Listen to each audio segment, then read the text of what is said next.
What's up, comic and pop culture fans? This is James with Minhunter Comics, and today we're going to talk about the etiquette of backing out of a deal. What happens if you do change your mind about a deal that you've got set up?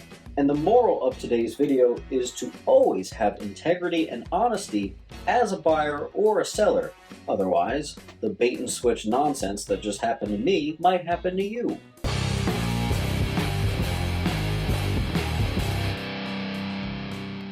Guys, don't forget to hit like and comment down below. We got a special 10,000 subscriber giveaway. In addition, I just randomly decided I'm also going to be doing a giveaway of every issue from the 4-part miniseries of the Death in the Family Batman arc. So don't forget to like and comment down below to get an entry.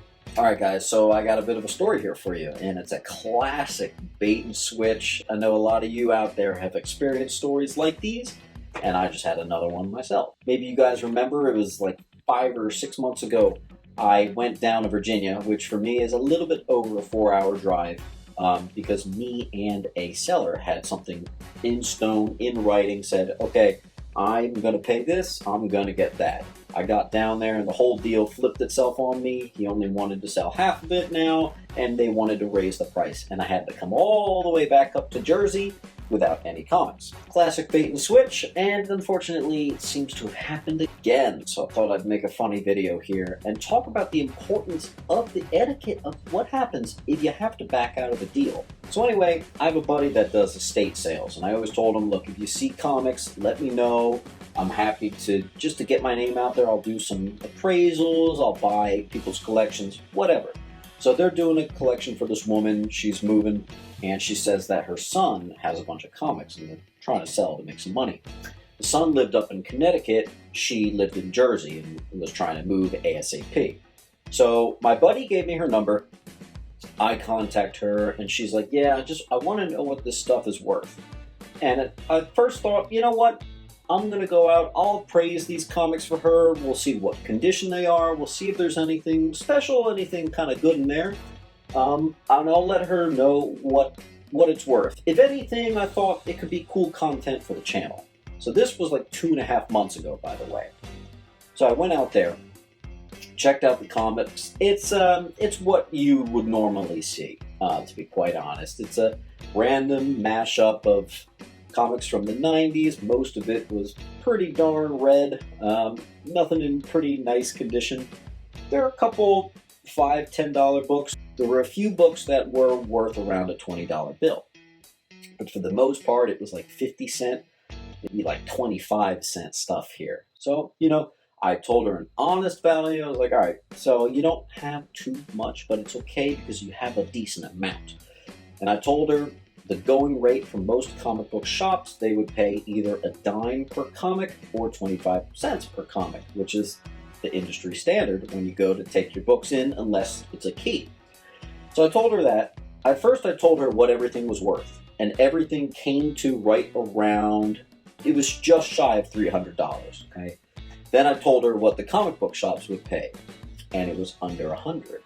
Because they only would do 10 cents, maybe 25 cents. And I put the small keys over to the side, you know, I'm just saying, you know, there is some money here, and I factored it in. So I told her straight up, I was like, look, I can't give you the exact amount that they're worth, because I wouldn't make a dime, right? But I'll give you pretty darn close to it.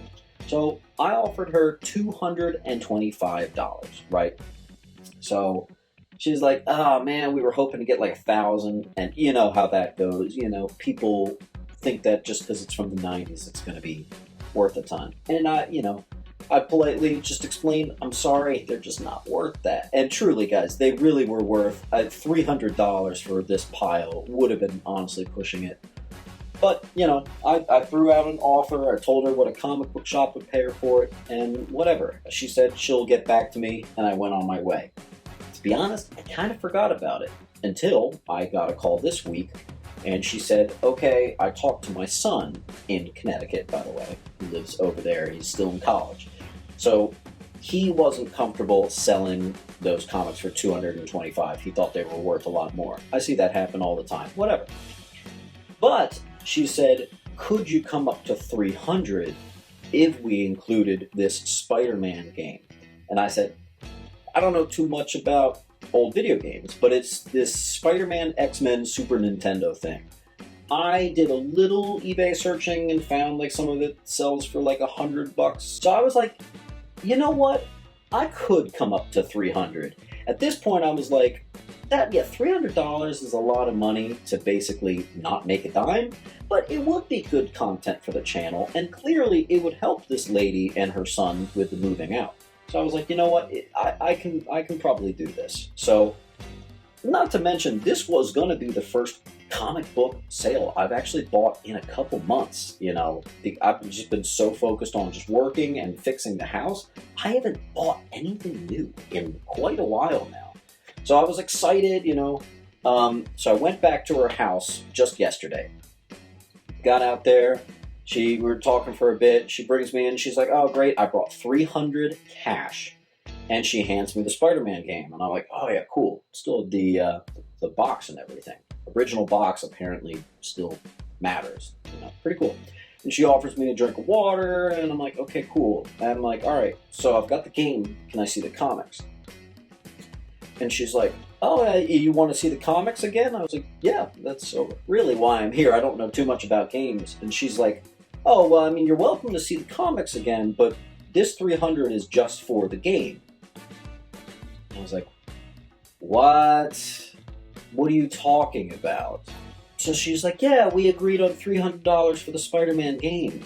And I said, no, I offered you $225. You said if we include the Spider-Man game, would I do it for $300?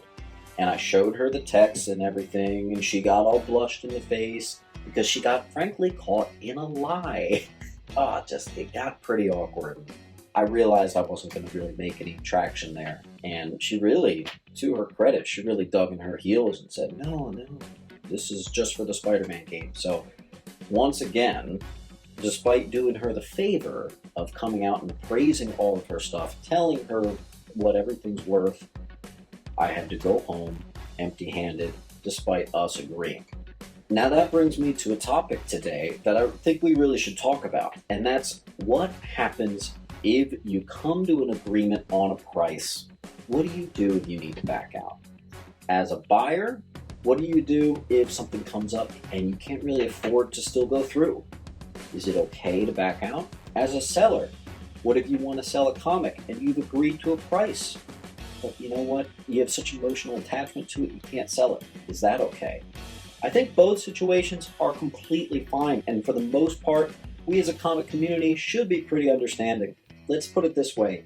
If you get some super awesome comic that you've wanted your whole life, let's just throw out an example. First appearance of Nightwing, right? New Teen Titans 44, okay? You got like a beautiful $9, $8, $500 book or more. I forget how much that's worth right now. And someone contacts you and says, hey, I'd like to buy it. And you say, you know what, I could use the money. Is it okay before that guy actually comes out to give you the cash to be like, you know what, dude, I'm sorry? Absolutely. I really think that it is. Don't get to the point where you have that person come out and then hand them a childhood sketch drawing of Nightwing. That would be not okay, and that's a break of integrity. And frankly, bait and switch. If you don't want to sell it, don't sell it. If you don't want to buy it or can't buy it, just hold off. If you don't have the money, it's fine. But don't lie. Don't create some manipulative, fake story and try to prey on someone who's come all the way out there just because they're already there. They'll probably go through with it. I don't know about you guys, but that's not how I work. Just because I've driven half an hour, 2 hours, 4 hours, doesn't mean I can just be duped.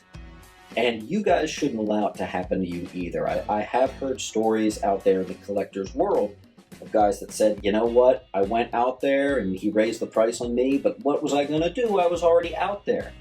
Guys, it's so important in this hobby, I think specifically, to really uphold that level of integrity. If not, it just kind of becomes a lawless wasteland out there. We got to be better about that, right? These comics were written as stories for us to enjoy and just have a blast with and unleash our inner child. Just How can we all have fun? We need to get back to that instead of trying to screw each other over. So I think that the etiquette should be that if you have to cancel, you cancel. And if you have to not buy, you not buy. It's pretty simple stuff here. Obviously, this woman's not part of the comic collecting community. She has no idea. It was her son's stuff. So I think if she knew this whole community we got here, she would have understood there's a little bit more integrity and probably not try to do that. But I don't know, man. Some people are just, they want to see what they can get away with in terms of manipulating. And some of them get pretty far. So, guys, you just got to be careful. As always, don't let the bait and switch get you. I want to know down below, have you ever experienced any bait and switch situations? If you've got a story, I'd like to see it down in the comments below. And let me know the aftermath. What happened? Did you go through with it? Did you back out? Let me know down below. I'm definitely curious. As always, guys, keep on hunting and try not to get duped.